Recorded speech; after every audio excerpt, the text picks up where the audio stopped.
SSC CGL के through जिनको भी डेस्क जॉब चाहिए होती है बिना ट्रांसफर की, उनकी ड्रीम जॉब होती है असिस्टेंट सेक्शन ऑफिसर।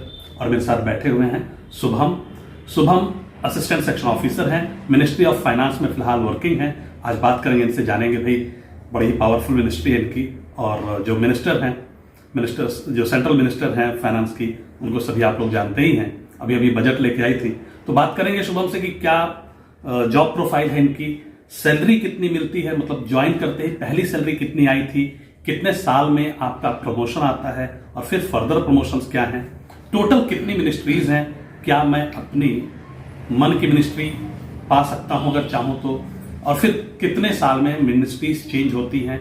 मतलब बहुत ही डिटेल में बात करने वाला हूं जॉब प्रोफाइल पे, ट्रांसफर पे, सैलरी पे। तो चलिए वीडियो को शुरू करेंगे। सबसे पहले शुभम, आपको बहुत बहुत बधाई, आपने ये जो एग्जाम क्लियर किया सीजीएल का, और जिसके थ्रू आप वर्किंग हैं। धन्यवाद सर, नमस्कार सर, नमस्कार सभी को। Thank you sir. जी मेरा ये पहला ही अटेम्प्ट था सर सीजीएल का, और मैंने पहले अटेम्प्ट में सर इसे क्लियर किया है। बहुत ये तो बहुत ही अच्छी बात है। अब जानते हैं शुभम से कि पहले जब आप ज्वाइन करते हैं तो सबसे पहला स्टेप क्या होता है? क्या डायरेक्ट आपको ट्रेनिंग पे भेज दिया जाता है? और उससे पहले एक थोड़ा सा मेडिकल का भी समझ लेते हैं कि मेडिकल में क्या चल जाता है सब कुछ, या कुछ है ऐसा कि आई साइट और इन चीजों की कितना मतलब हुआ है? सर मेडिकल बहुत ही नॉर्मल होता है इसमें, और कोई स्पेशल रिक्वायरमेंट नहीं होती है फिजिकल का।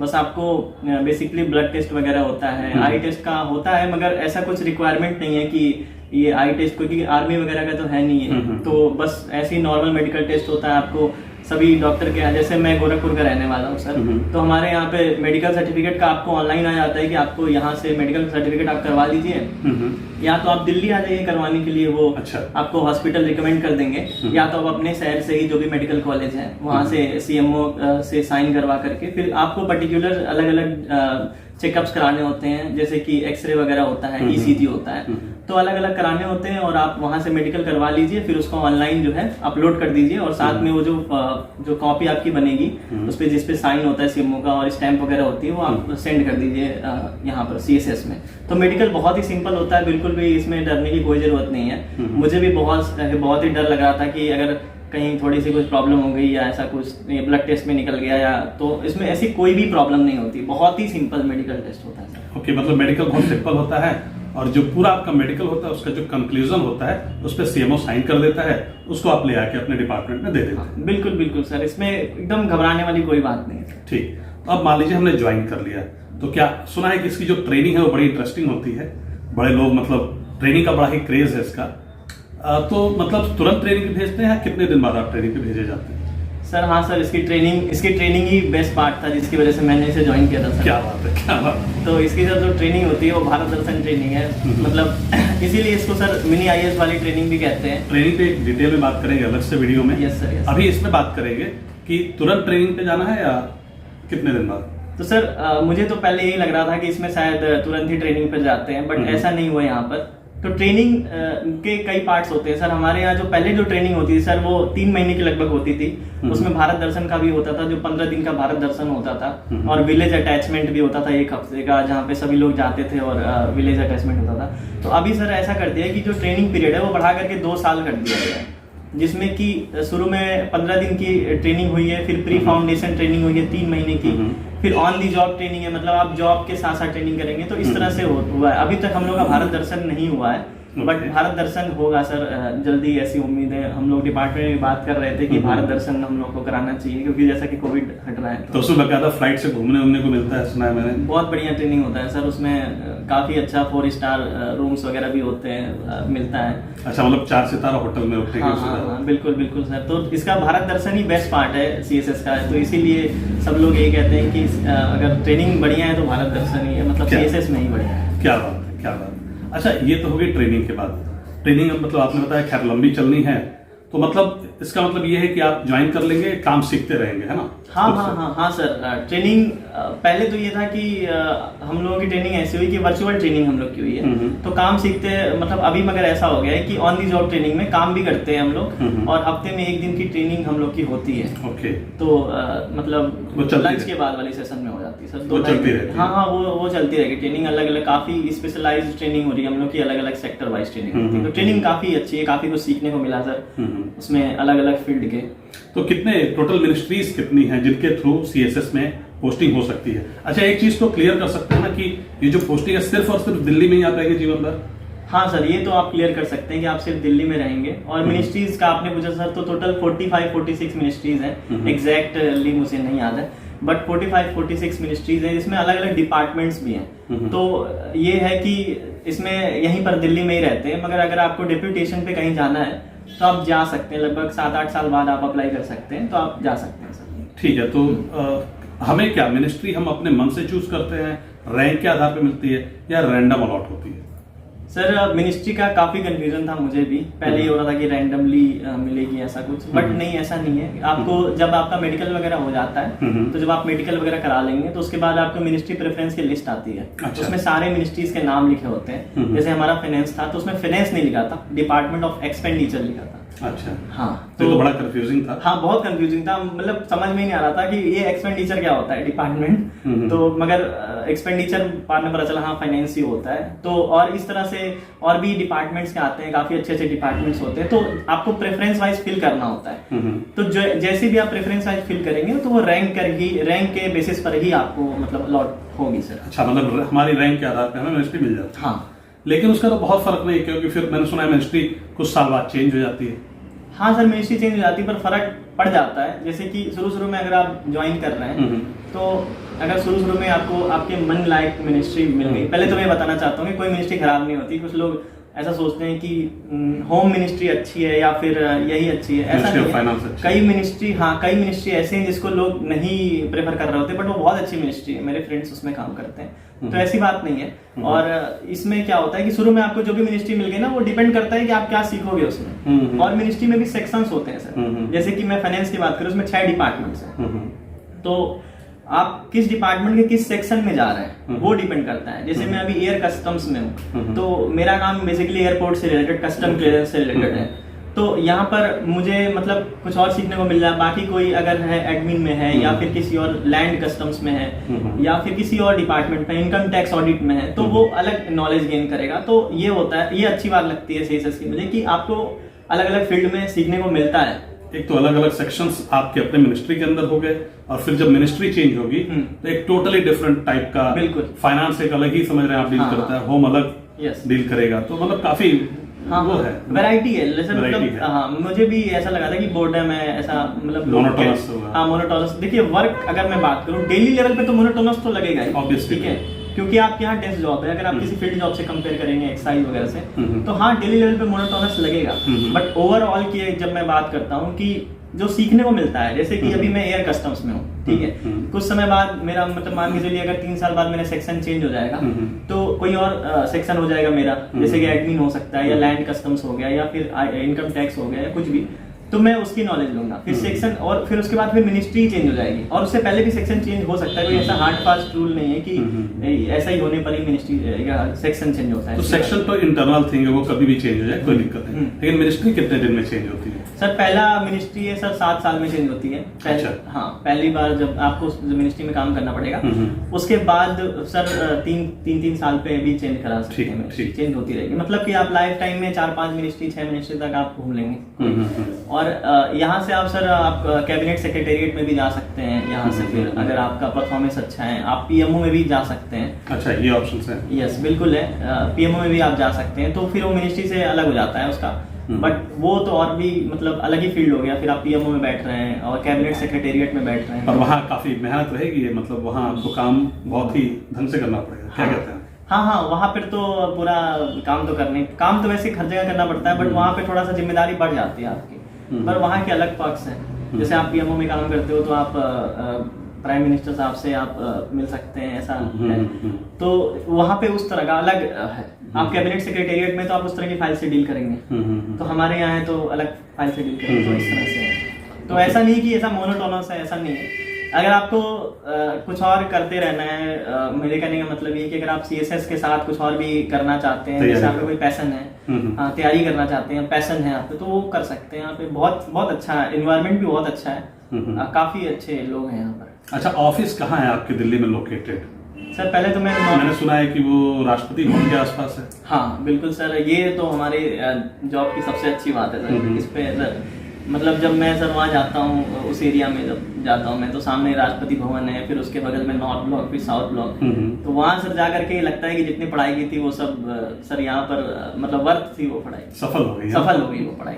क्योंकि सर वहाँ पे जो सीन होता है, क्योंकि मैं कभी आया नहीं था, मैं एक बार दिल्ली आया था तो मैं इतना घूमा नहीं था, तो बट यहाँ से जब मैं जाता हूँ, अभी 26 जनवरी हुई है तो उसकी परेड वगैरह भी हम लोगों ने देखी साथ, तो बड़ा अच्छा लगता है।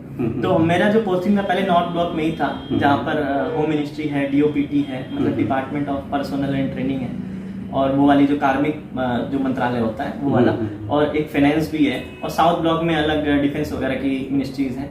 तो वहां पर ही मेरा नॉर्थ ब्लॉक में था, बट अभी मेरा पटेल चौक में जो है शिफ्ट कर दिया गया है। बाकी उसके बाद सर सेंट्रल विस्टा प्रोजेक्ट आ रहा है, तो सबका एक ही जगह कर दिया जाएगा सर। ओके। अच्छा, अगर देखें हम सैलरी, तो सीएसएस में असिस्टेंट सेक्शन ऑफिसर को कितनी सैलरी मिलती है?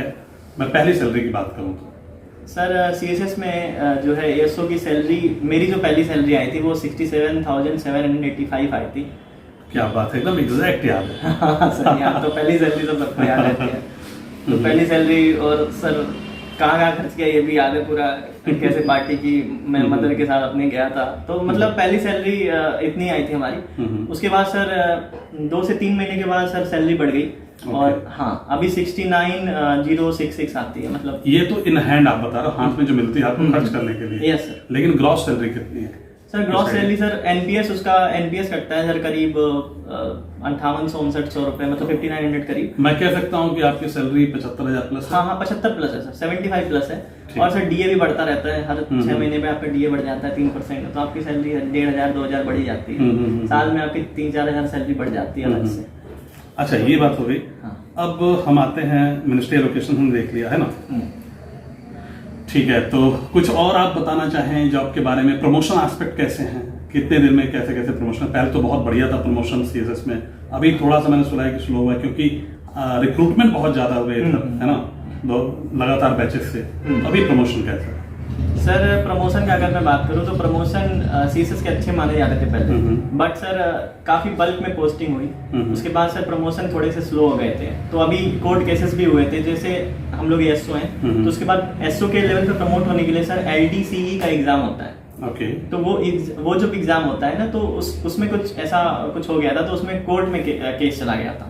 तो वो कोर्ट केसेस चल रहे थे, तो अभी उसको लेकर के जल्दी ही, अभी 2-4 दिन पहले की बात है, वहां पर थोड़ा सा इन्होंने मांग रखी है कि हम लोग के प्रमोशन फास्ट किए जाए। तो इसके लिए सर जल्दी ही प्रमोशन फिर से रेगुलर बेसिस पे आने शुरू हो जाएंगे। प्रमोशन सर अच्छे ही हैं, और प्रमोशन फास्ट ही कह सकते हैं आप, ऐसी कोई प्रॉब्लम नहीं है सर। ओके, मतलब ठीक है, अच्छे हैं प्रमोशन ठीक है। कितने साल में एक्सपेक्ट कर सकते हैं अगला सेक्शन ऑफिसर का, अभी आज की डेट? अगर सर ये कोर्ट केस वगैरह वाला जो केसेस चल रहे हैं वो ठीक ठाक हो जाए तो सर 5-6 साल मान सकते हैं।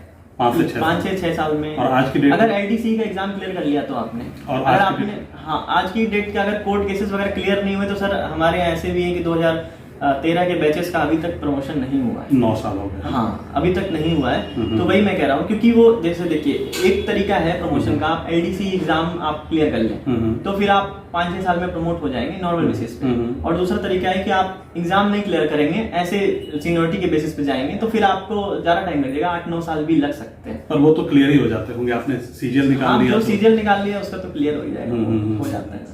तो ये है प्रमोशन का। अगला प्रमोशन आपका सेक्शन ऑफिसर। हाँ, लगभग हम कह सकते हैं 6 साल, अगर सब कुछ ठीक रहता है तो। अदरवाइज ये 9 साल भी हो सकता है ना।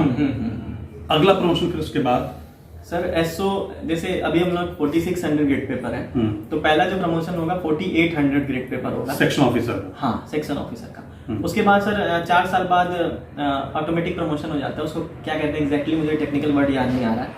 उसके बाद सर प्रमोशन होता है 5400 ग्रेड पे अंडर सेक्रेटरी पे। अच्छा, यस सर। तो एक्सपेक्ट कर सकते हैं क्या कि 20 साल में एक आदमी अंडर सेक्रेटरी बन जाए, या 25 साल में? उससे पहले ही बन जाएगा सर। अच्छा। मतलब अगर सब कुछ ठीक चला तो 16-17 साल में एक बंदे को अंडर सेक्रेटरी बन जाना चाहिए। अच्छा, यस सर। तो प्रमोशन मतलब ठीक है, अभी भी बढ़िया? हाँ, प्रमोशन ठीक है सर। और बेसिकली बात ये है ना सर कि आपको मतलब आपको प्रमोशन तो मिल ही जाएगा। MACP होता है, मॉडिफाइड एश्योर्ड कैरियर प्रोग्राम, उसमें भी आपको मिनिमम 3 प्रमोशन तो कहा ही जाता है, आपको तो मिलना ही लाइफ टाइम। और उसके बाद अगर मैं बात करूं कि आप अगर SO वगैरह एग्जाम क्लियर कर लेते हैं ना, तो फिर आपको मतलब आप डायरेक्टर वगैरह, कुछ लोग कहते हैं जॉइंट सेक्रेटरी भी, कुछ लोग ने ऐसा कहा है, बट डायरेक्टर तो आप बन ही जाएंगे, जो कि बहुत ही अच्छी पोस्ट होती है। मतलब एक डायरेक्टर एक पूरे डिवीजन का हेड होता है। तो अगर आप लाइफ के लास्ट टाइम में भी डायरेक्टर अगर आप बनते हो, तो जॉइंट सेक्रेटरी बन गए तब तो बहुत ही बड़ी बात है, बट आप वहां तक भी जाते हो डायरेक्टर, तो बहुत ही अच्छी बात है सर। अच्छा, UPSC कैडर की कहाँ से एंट्री होती है? सर UPSC कैडर की अंडर सेक्रेटरी लेवल से एंट्री होती है। Under secretary level, that is 6600 grade pay, वहां से UPSC कैडर की एंट्री होती है। ओके। और जैसे हमारे यहाँ IRS कैडर भी है, जैसे मैं एयर कस्टम्स में हूँ, तो हमारे जो अंडर सेक्रेटरी हैं वो IRS हैं, तो वहां से सर एंट्री होती है 6600 ग्रेड पे से सर। तो मतलब वहीं से कंपटीशन शुरू बढ़ जाता है थोड़ा?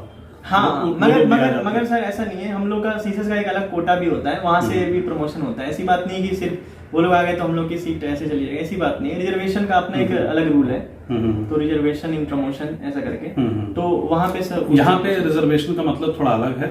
हाँ। 2 पार्ट में, जो बच्चे जो कैंडिडेट SSC के थ्रू जा रहे हैं और एक कैंडिडेट जो UPSC से आ रहे हैं। तो UPSC वाले कैंडिडेट आ गए तो इसका मतलब ये नहीं कि सारी सीटें अंडर सेक्रेटरी लेवल पे खत्म हो गई, भर दी गई उन्हीं से। इसका मतलब ये है कि SSC के लिए एक अलग से कोटा, उसमें एक अलग से रिजर्वेशन है कि भैया SSC वालों को भी हम प्रमोट करके बनाएंगे अंडर सेक्रेटरी। मेरे ख्याल से यही कहना चाह रहे हैं। यस सर, मैं वही कहना चाह रहा हूँ। ओके। तो मुझे लग रहा है कि हमने ढेर सारी बातें की, प्रमोशन समझा, सैलरी भी देखी हमने, और मिनिस्ट्रीज वगैरह को समझने की कोशिश की। क्वार्टर अलॉटमेंट वगैरह का क्या है? आपको क्वार्टर आपने अप्लाई किया कभी? सर अभी तक तो मैंने नहीं अप्लाई किया है। अच्छा, तो जिन्होंने अप्लाई किया उनका क्या स्टेटस है, मिला? हाँ, जिन्होंने अप्लाई किया सर, आपके साथ के जो पहले ही जिन्होंने अप्लाई कर दिया था सर, उनको क्वार्टर अलॉट हो रहे थे, बट जैसे हम लोग एलिजिबल है 3 BHK के लिए, बट वो 3 BHK जरूरी नहीं होता कि अगर आपको जल्दी है, ठीक है, अगर आपको जल्दी है तो आप 1 BHK में भी अगर आप चाह रहे हैं तो जल्दी तो आपको मिल जाएगा, 3-4 महीने में भी, मतलब कई बार मिल जाता है। या पर HRA उतना ही कटेगा पूरा? हाँ, HRA आपका उतना ही कटेगा, जो कि 12,123 रुपए लगभग आता है, उतना ही HRA कटेगा। और क्वार्टर मिलता है मोतीबाग साइड या? क्वार्टर डिपेंड करता है सर, क्वार्टर डिपेंड करता है। किदवई नगर में भी फ्लैट्स वगैरह हैं, गाजियाबाद में भी मैंने सुना है फ्लैट्स हैं। अच्छा। तो राजीव चौक पे भी हैं, ऐसी बात नहीं। क्वार्टर डिपेंड करता है कि कहाँ पर वैकेंट है सर। वैसे क्वार्टर्स हैं इनके बड़े अच्छे, मतलब आपको रहने में मजा आएगा, एरिया बड़ा प्यारा होता है। किदवई नगर वाले फ्लैट्स तो सर बहुत ही अच्छे हैं, मुझे तो लगा ही नहीं कि ये गवर्नमेंट क्वार्टर्स भी हैं। अरे ऐसे बहुत ही अच्छे हैं सर। ऐसे मत बोलो यार तुम। सच में सर। तो ये थी, मतलब हमने थोड़ा थोड़ा समझने की कोशिश की। फिर भी आपका कोई क्वेश्चन रहता है, कुछ भी आपको लगता है कि यार इस चीज पे बात होनी चाहिए, तो आप डेफिनेटली कमेंट सेक्शन में पूछें। शुभम से मैं रिक्वेस्ट करूंगा, फिर हम एक बार आपके सारे पॉइंट्स लेके एक नया वीडियो बनाएंगे। Thank you everyone, have a nice day, bye. Bye, thank you.